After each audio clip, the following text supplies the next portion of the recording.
जी, आप सभी को प्रेज द लॉर्ड। मेरी आवाज़ आ रही है आप लोग को? जी।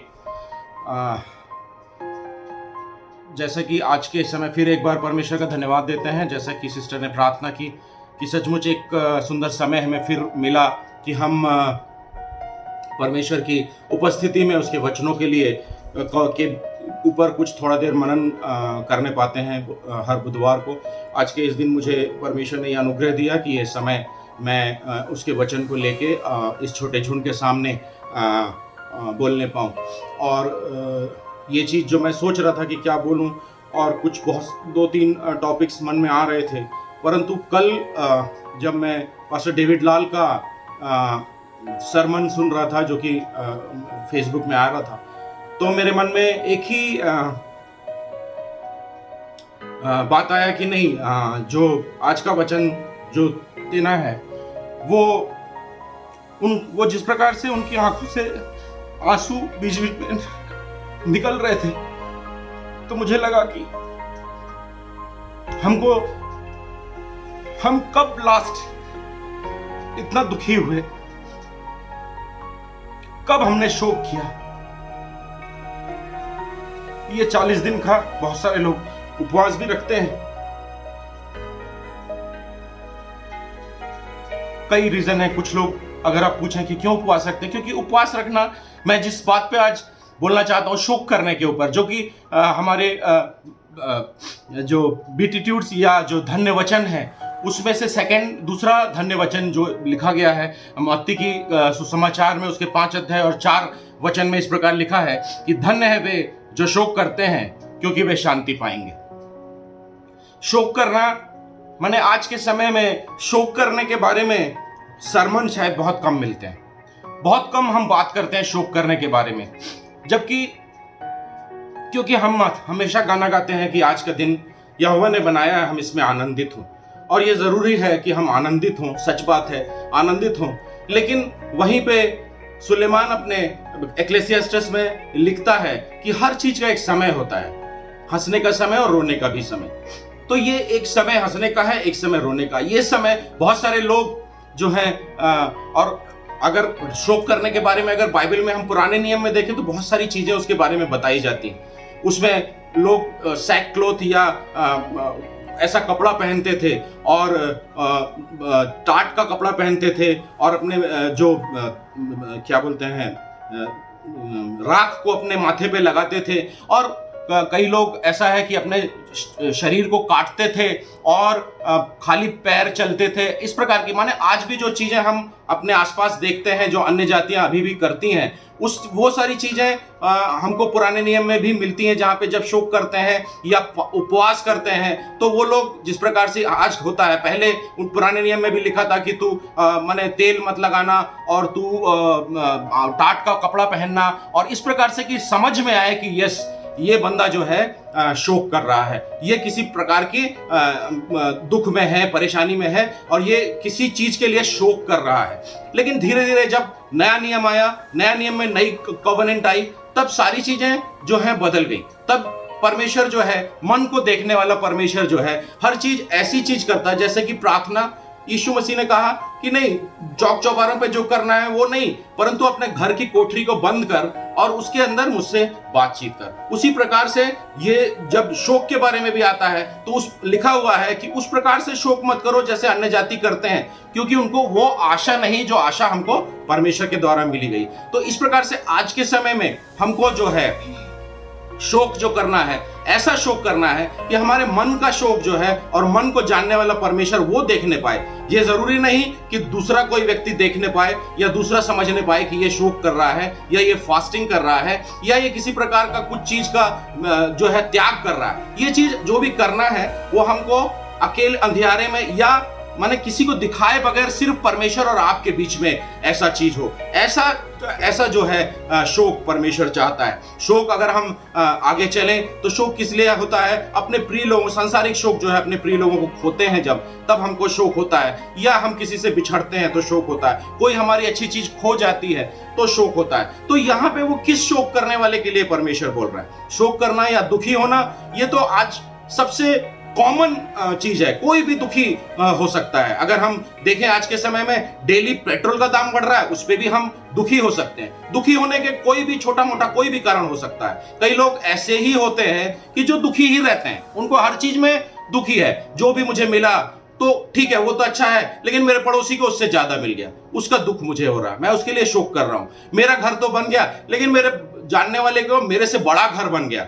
मेरी सैलरी इतनी है, वो तो बढ़िया है, लेकिन वो अगले की सैलरी उससे ज्यादा है। हम दुख करने के लिए तो हमारे पास माने हजारों ऐसे कारण होते हैं कि हम दुख कर सकते हैं, किसी भी चीज पे हम दुख कर सकते हैं। लेकिन परमेश्वर यहां पे जब बोलता है कि धन्य है वे, ऐसा कौन सा शोक करते हैं जिसके लिए परमेश्वर बोल रहा है कि वे धन्य हैं और क्यों वो शांति पाएंगे।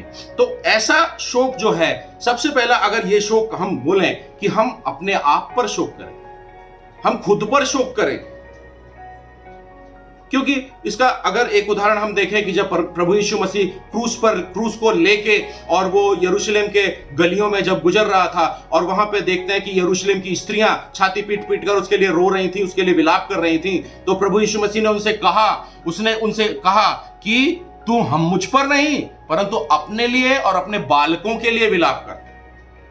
प्रभु यीशु मसीह के लिए हम आज अगर कई लोगों से अगर आप पूछें कि 40 दिन आप क्यों उपवास रखते हैं, उनको लगता, वो बोलते हैं कि प्रभु यीशु मसीह इतने कष्ट से गुजरा और वो क्रूस पर चढ़ाएगा, शायद उसके लिए हम उपवास रखते हैं। ऐसा नहीं है, परमेश्वर ऐसा उपवास नहीं चाहता। परमेश्वर बोलता अपने आप के लिए जो है शोक करो, क्योंकि यीशु मसीह तो वो जानता था कि वो किस काम के लिए आया। उसको क्रूस पर चढ़ाया जाना पहले से तय किया हुआ था, इसीलिए तो उसको संसार में भेजा गया था।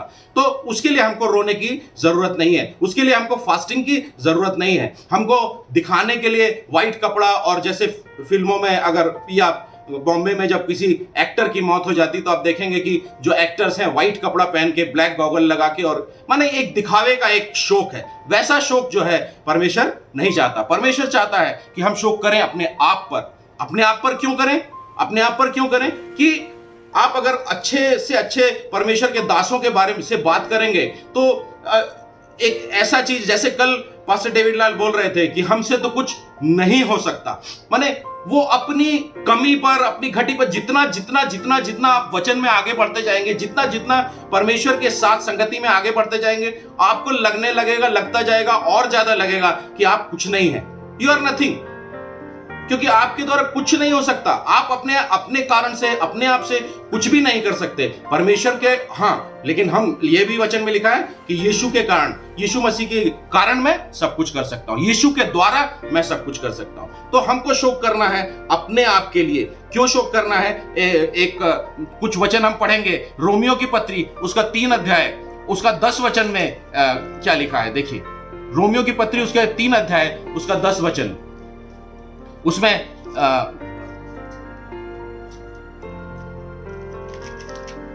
ऐसे इस प्रकार से लिखा है कि कोई भी धर्मी नहीं, एक भी नहीं। रोमियो 3:10।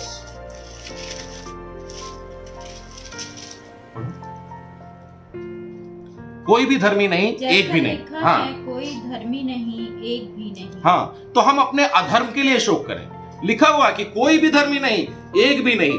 आज हम किस बात के लिए अपने घमंड कर सकते हैं? हमारे पे कोई अच्छाई नहीं है, एक भी जन धर्मी नहीं है, कोई नहीं, कोई भी इस संसार में अगर है, क्योंकि हम पाप के द्वारा लिखा है कि माता की गर्भ में आए, है ना। परमेश्वर ने हमको रचा, आदम को रचा था, और आदम ने पाप में जब पड़ गया तो आदम के जितने संतानें हैं वो सब पाप के साथ, और वो सब पापी हो गए। हम सब पापी हैं, और हम सब ने पाप किया और हम उसके दोषी हैं। हम जो, और पाप की मृत्यु तो, पाप की मजदूरी तो मृत्यु है। तो ये चीज हम दुख करें कि बिकॉज आई एम नथिंग, मैं जो हूं पापी हूं, या मैं कहूं कि मैं धर्मी नहीं हूं। दूसरा उसी में आगे पढ़ेंगे, 14वां वचन उसमें पढ़ेंगे हम। इसलिए हमको शोक करना है कि हम क्या बोलते हैं, हमारी जीभ क्या बोलती है। 14 वचन में क्या लिखा है? उनका मुंह श्राप और कड़वाहट से भरा है। उनका मुंह मतलब मेरा मुंह श्राप और कड़वाहट से भरा हुआ है। भली बातें मेरे मुंह से नहीं निकलती। दूसरों के प्रति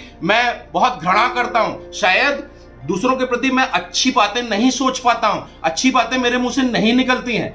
ये चीज, इसके लिए मुझे शोक करना है। तीसरा उसी का 15 वचन में पढ़ेंगे हम, क्यों शोक करना है, क्योंकि हमारे काम ऐसे हैं हमें शोक करना। 15 वचन पढ़ेंगे।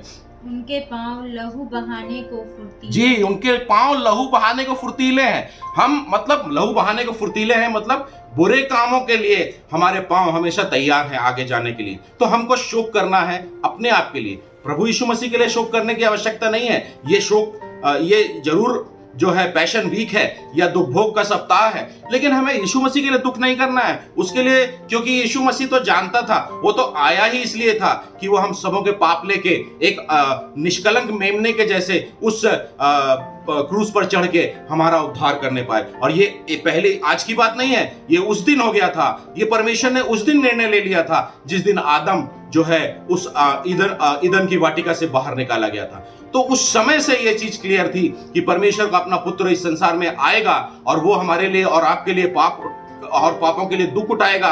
उसके साथ विभिन्न प्रकार की बहुत सारे, आप अगर पुराने जितने प्रॉफिट्स के अगर बारे में जो उन्होंने कहा यीशु मसीह के बारे में अगर पढ़ें तो सब कुछ क्लियर था कि क्या होने वाला है, और वही हुआ।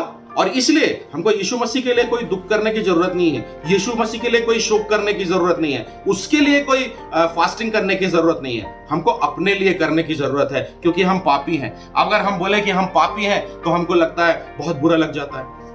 हमको कोई बोले कि तू पापी है तो हमको बहुत बुरा लग जाता है ना। हम बोलते हैं कि नहीं, मैं तो बाइबल पढ़ता हूँ रोज के रोज, मैं तो प्रेयर करता हूँ, मैं परमेश्वर की उपस्थिति में रहता हूँ, मुझे अन्य अन्य भाषा मैं बोलता हूँ, मैं प्रार्थना करता हूँ, रोगी चंगे हो जाते हैं, मुझे विभिन्न प्रकार के जो है दर्शन प्राप्त होते हैं परमेश्वर के। फिर आप कैसे कह सकते हैं मैं पापी हूँ? एक उदाहरण मैं आपको दूं, जिसके बारे में एक व्यक्ति के बारे में बाइबल में लिखा हुआ है। पहला कुरिन्थियों 14:18 में बोलता है, मैं तुम सबसे अधिक अन्य भाषा में बोलता हूं। दूसरा कुरिन्थियों 12:2-4 में बोलता है कि वो एक ऐसा व्यक्ति जो तीसरे स्वर्ग तक उठा लिया गया। ऐसी बातें और ऐसी ऐसी बातें उसने सुनी, प्रकाशन तो छोड़िए, उसने ऐसी ऐसी बातें सुनी जो दूसरों को बताने के योग्य नहीं है।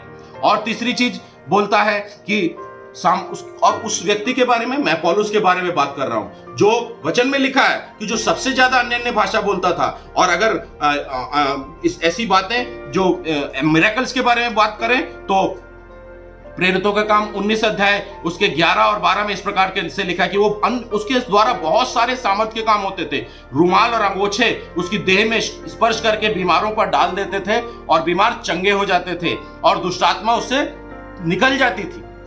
ये उस व्यक्ति, उस पौलुस के बारे में मैं बता रहा हूं, जो सबसे ज्यादा अन्य अन्य भाषा बोलता था, जिसके द्वारा जिसकी शरीर से टच करके रुमाल और अंगोछा जो है अगर किसी बीमार पर रख दिया जाता था तो वो चंगा हो जाता था। अगर किसी दुष्टात्मा वाले व्यक्ति के ऊपर रख दिया जाता था तो दुष्टात्मा उससे दूर हो जाती थी। लेकिन वो क्या बोलता है, वो अपने लिए क्या बोलता है? पहला तिमोथी उसका 1:15 में, पहला तिमोथी 1:15, यह बात सच है और हर प्रकार से मानने के योग्य है कि मसीह यीशु पापियों का उद्धार करने के लिए जगत में आया, जिनमें सबसे बड़ा मैं हूं।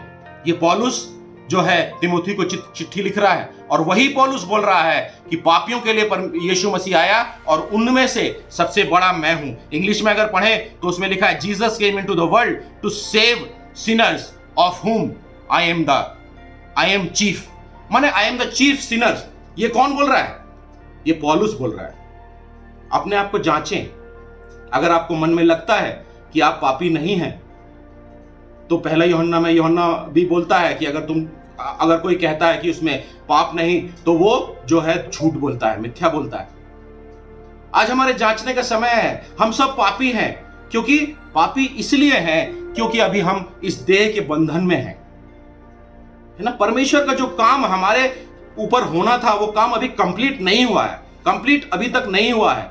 जब हम परमेश्वर को, हमें 3 चीजें, हम जैसे एक अगर सबसे बड़ी डॉक्ट्रिन जो बाइबल की है वो क्या है? वो है आपका justification, sanctification and glorification. Justification Hindi मुझे याद नहीं है, बट जस्टिफिकेशन में क्या होता है? जिस समय हम प्रभु यीशु मसीह को अपना उद्धारकर्ता करके ग्रहण करते हैं, उसी समय हमारी जो आत्मा है वो बदल जाती है। आत्मा एक बार में तुरंत बदल जाती है और वो चेंज हो जाती है, आत्मा चेंज हो जाती है। लेकिन अभी हमारा हम जो हैं 3 चीजों से मिलके बने हुए हैं। हम 3 चीजों से मिलके बने हुए हैं, आत्मा, प्राण और देह। तो जब जस्टिफिकेशन होता है उस समय हमारी आत्मा बदल जाती है, हमारी आत्मा बदल जाती है और वो हमको हमारे पापी होने के बारे में हमको और भी अधिक बताती है।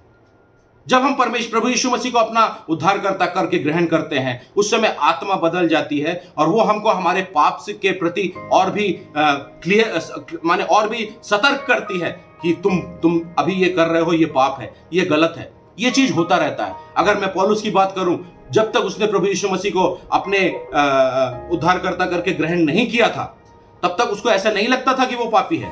उसको तो ऐसा लगता था कि मैं मसीहियों को या जो भी यीशु मसीह के पंथ के लोग हैं उनको मारना और पीटना, वो जो चीजें हैं वो धार्मिकता का काम है। उसको यही लगता था, क्योंकि तब तक उसका जो आत्मा बदली नहीं थी, तब तक परमेश्वर प्रभु यीशु मसीह के साथ उसका साक्षात्कार नहीं हुआ था।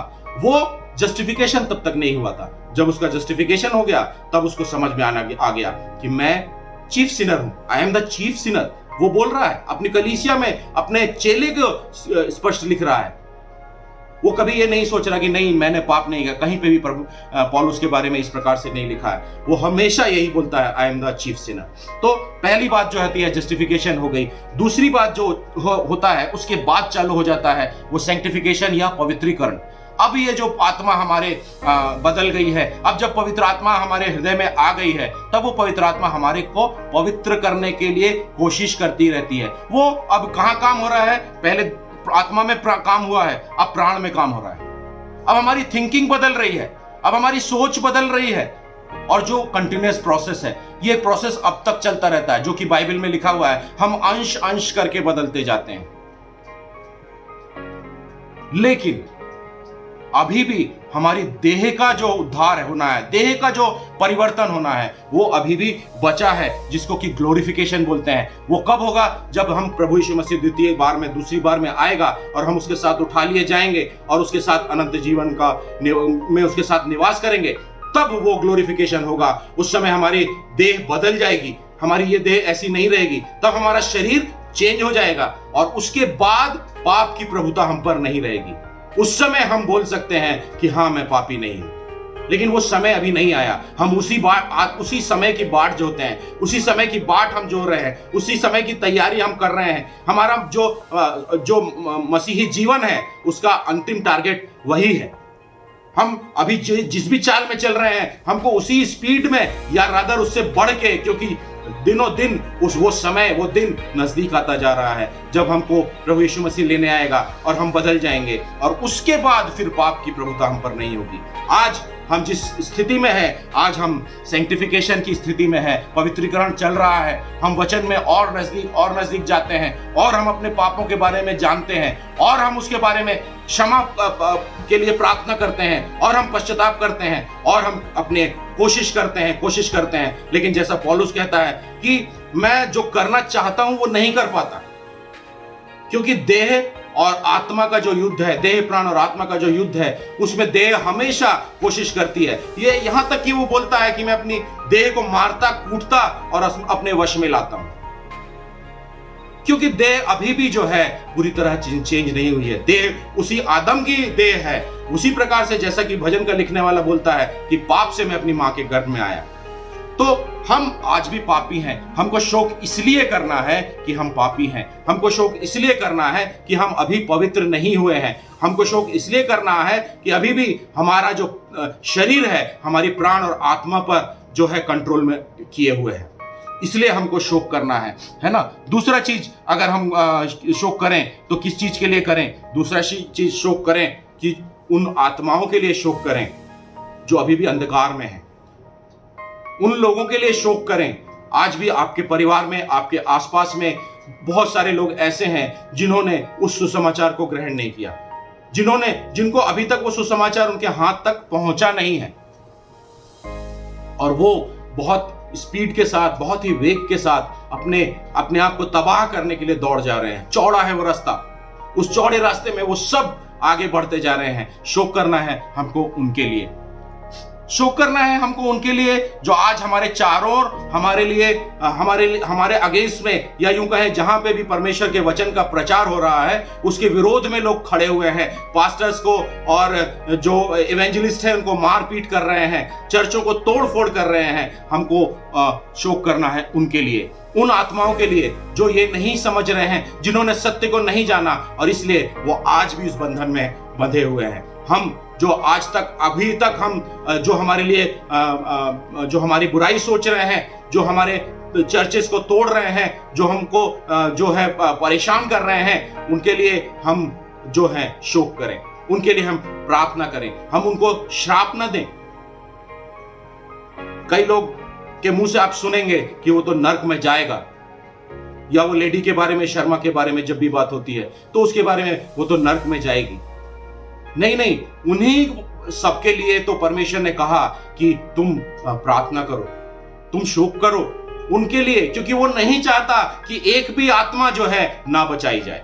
इसलिए वो जो है उसका दूसरी आगमन धीरे धीरे पीछे होता जा रहा है। पर पतरस की पत्री में, पहले पतरस में लिखा हुआ है कि वो जानबूझ के देर नहीं कर रहा, लेकिन वो इसलिए देर कर रहा है कि वो चाहता है कि एक एक आत्मा जो इस संसार में है वो बचा ली जाए।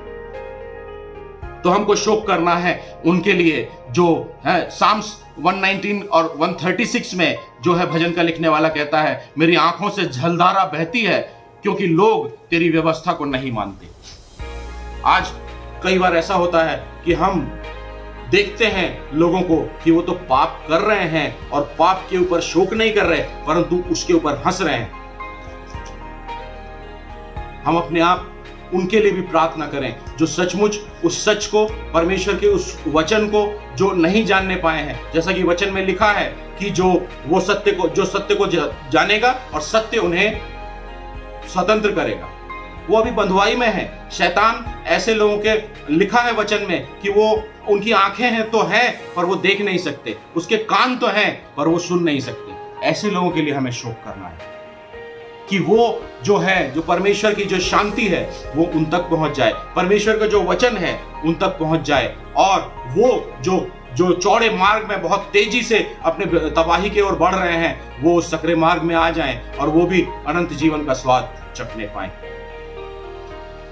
इसके तीसरा पार्ट जो इसका है, ब्लेस्ड आर दोज, दूसरा पार्ट जो है, blessed are those who mourn for they will be comforted.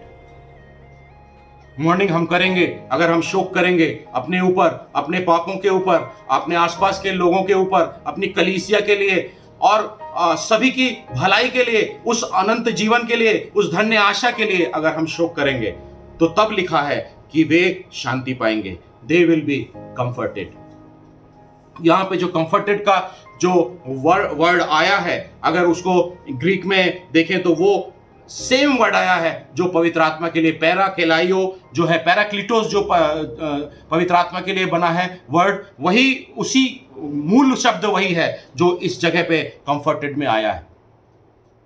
तो हम कंफर्ट किससे पाएंगे? परमेश्वर हमें कंफर्ट करेगा। किसके द्वारा? पवित्र आत्मा के द्वारा हमको कंफर्ट देगा, और उसी के द्वारा ही हम जो है कंफर्ट पा सकते हैं। क्योंकि कंफर्ट जो है, या जो कहें शांति जिसके बारे में लिखा हुआ है, शांति जो है ये संसार नहीं दे सकता। संसार में देखिए शांति के बहुत सारे तरीके, लोग खुश होने के या शांति के बहुत सारे तरीके लोगों ने अपनाए, पर वो जो है कुछ समय के लिए होता है। कुछ लोग 3 घंटे की मूवी देखते हैं और उससे उस शोक को या उस दुख को मिटाना चाहते हैं, बट 3 घंटे के बाद सब कुछ वही हो जाता है। कुछ लोग हैं जो नशा करते हैं और उसके द्वारा हो सकता है एक दिन या एक शाम उस नशे में गुजार देते हैं और वो अपने दुख को भूल जाना चाहते हैं।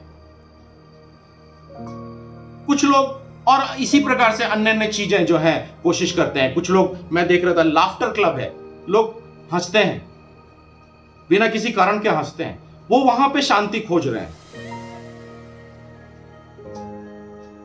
परंतु संसारिक शांति में, जैसा कि बहुत सारे, आप 2 चीजें मैं पढ़ूं जहां लिखा हुआ है, डोंट वरी बी हैप्पी। ये चीज संसार बोलता है कि आप अपनी चिंताओं को छोड़ दीजिए और खुश रहिए, है ना, ये संसार की शांति देने की। लेकिन परमेश्वर बोलता है कि मैं तुम्हें शांति देता हूं, वो नहीं वैसी नहीं जैसी संसार देता है, परंतु मैं जो है अपनी शांति। पढ़ लेंगे यूहन्ना उसका 14:27, यूहन्ना उसका 14:27। मैं अपनी शांति तुम्हें देता हूं, जैसा संसार देता है वैसी नहीं। तो वो शांति जो संसार देता है वो कुछ समय के लिए है, वो खुशी जो संसार देता है वो कुछ समय के लिए है, लेकिन परमेश्वर जो देता है वो खुशी नहीं है, वो आनंद है। वो शांति जो है वो आनंद के रूप में बदल जाती है, वो दुख जो है वो आनंद के रूप में बदल जाता है। कल या परसों मैं देख रहा था कि जो खुशी होती है, खुशी जो है वो किसी सब्जेक्ट के साथ रिलेटेड रहती है। खुशी जो है किसी सब्जेक्ट, कुछ समय कुछ ऐसा चीज हुआ जिससे आप खुश हो गए, परंतु आनंद, परमेश्वर का आनंद, या जिसको बोलते हैं कि प्रभु का आनंद है मेरी ताकत, वो प्रभु का आनंद उन सब जो चीजों से है दूर हटता है। वो संसार और सांसारिकता नहीं देखता, वो कोई पर्टिकुलर इवेंट होने के ऊपर नहीं रहता। हम देखते हैं कि सिलास जो है, जो उस जेल के अंदर भी है ना, पौलुस और सिलास उस जेल के अंदर भी बहुत खुश थे, परमेश्वर की आराधना कर रहे थे। उनको जरूरत नहीं थी कि कोई ऐसे अच्छी चीज हो। they were happy, not only happy, they had joy। उनमें परमेश्वर का आनंद था। परमेश्वर जो लिखा हुआ है वचन में कि प्रभु का आनंद है मेरी ताकत, वो आनंद जो है वो परमेश्वर की ओर से मिलता है, और वो समय के साथ नहीं बंधा रहता, और वो किसी एक्टिविटी या किसी इवेंट के साथ जुड़ा नहीं रहता। तो जो कंफर्ट हम मिलेगा वो हमें पवित्र आत्मा के द्वारा मिलेगा।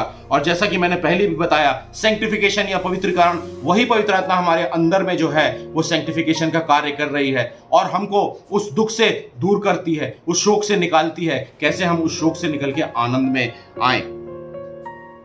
हमको इसलिए वचन में यह भी लिखा है कि जब तुम शोक करो तो अन्य जातियों जैसे मत करो, दिखावे के साथ शोक मत करो, क्योंकि उनको तो कोई आशा नहीं, परंतु हमको धन्य आशा है। उस धन्य आशा की बात जो कि तीतुस का 2 अध्याय उसके 13 में लिखा है, उस धन्य आशा की अर्थात अपने महान परमेश्वर और उद्धारकर्ता यीशु मसीह की महिमा के प्रकट होने की बाट जो होते हैं। हम उस धन्य आशा की बाट जो रहे हैं, जब मैंने जो बताया कि ग्लोरिफिकेशन या महिमा में प्रवेश कर जाएंगे, जबकि हमारा जो शरीर है, हमारा जो देह है वो भी बदल जाएगा। उस धन्य आशा, हमको परमेश्वर ने वो धन्य आशा दी है। हाँ, आज मैं इस संसार में दुखी हूं, हाँ आज मेरा जो देह है, मेरी आत्मा और मेरे प्राण के ऊपर कंट्रोल किए हुए है, लेकिन एक ऐसा समय आने वाला है जब मेरा शरीर भी बदल जाएगा। तब मैं जो है उसी धन्य आशा में मैं जीवित हूं, और इसलिए अब वो आनंद मुझे अभी मिलेगा, इसलिए वो शांति मुझे मिलेगी। और ये जो परमेश्वर की जो शांति है, अगर उसके बारे में मैं एक वचन पढ़ूंगा, उसके बाद समाप्त करूंगा। यशाया भविष्यवक्ता की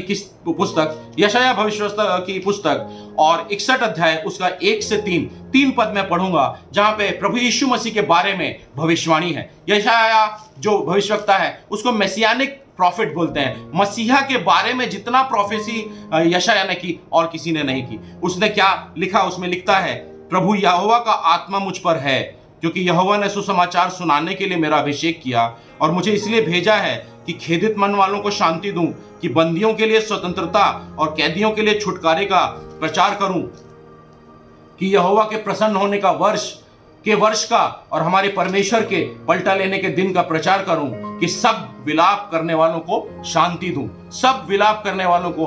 दूं। ये आत्मा जो है मसीह, प्रभु यीशु मसीह के बारे में बोल रहा है। और तीसरा वचन और जो मैं पढ़ के समाप्त करना चाहता हूं, जिसमें लिखा है, और सिय्योन के विलाप करने वालों के सिर पर की राख दूर करके सुंदर पगड़ी बांधूं, कि उनका विलाप दूर करके हर्ष का तेल लगाऊं, और उनकी उदासी हटाकर यश का ओढ़ना ओढ़ाऊं, जिससे वे धर्म के बांज वृक्ष और यहोवा के लगाए हुए कहलाएं, और जिससे उनकी महिमा प्रकट हो।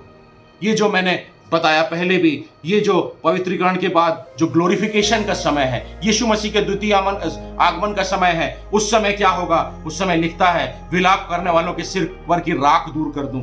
मैंने जैसे पहले बताया कि जो पुराने नियम में जो विलाप करते थे वो अपने माथे पर राख करते थे। यहाँ प्रभु यीशु मसीह, यहाँ परमेश्वर का भविष्यवक्ता बोल रहा है, जब प्रभु यीशु मसीह आएगा तब सिय्योन के विलाप करने वालों के सिर पर की राख दूर करके सुंदर पगड़ी बांध देगा, उसका विलाप दूर करके हर्ष का तेल लगाऊं।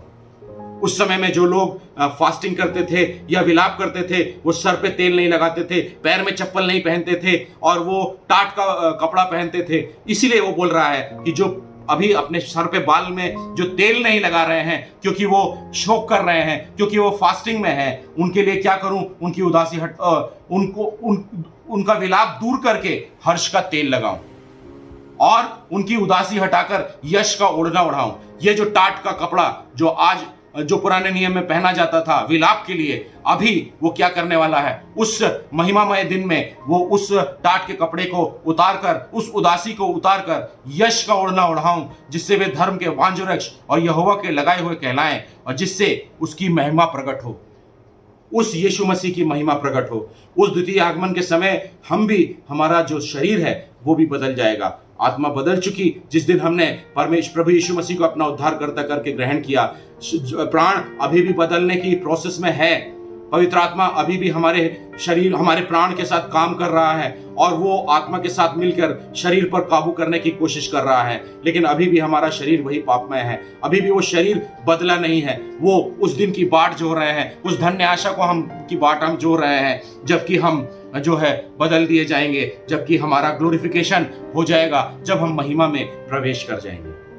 तो आज इस वचन को मैं यही समाप्त करता हूं, ये बोलते हुए कि हमें शोक करना आवश्यक है। जिस प्रकार की सुलेमान ने कहा, शोक करने का भी, हंसने का भी समय है, शोक करने का भी समय है। समय निकालिए। ये समय है हमें अपने आप पर शोक करने के लिए, ये समय है इस संसार पर शोक करने के लिए जो परमेश्वर के वचन को नहीं जान रहा है, जो सत्य को नहीं जान रहा है, जो बंधनों में है। शोक करें हम उन लोगों के लिए जो अंधकार में हैं, जो आत्माएं अभी तक नहीं बचाई गई हैं। और अगर जब हम शोक करेंगे तो वो परमेश्वर उस दिन हमारे लिए उसने जो प्रतिज्ञा की है कि वो हमको जो है उस विलाप से दूर करेगा और हमें जो है उस धन्य आशा में प्रवेश कराएगा, जब हमारा शरीर भी बदल जाएगा और तब हम पाप के दासत्व से मुक्त हो जाएंगे और तब हमें किसी शोक की आवश्यकता नहीं होगी। तब हम परमेश्वर के साथ अनंत जीवन में उसके संग व्यतीत करेंगे। परमेश्वर इन वचनों के द्वारा हम सबों को आशीष दें।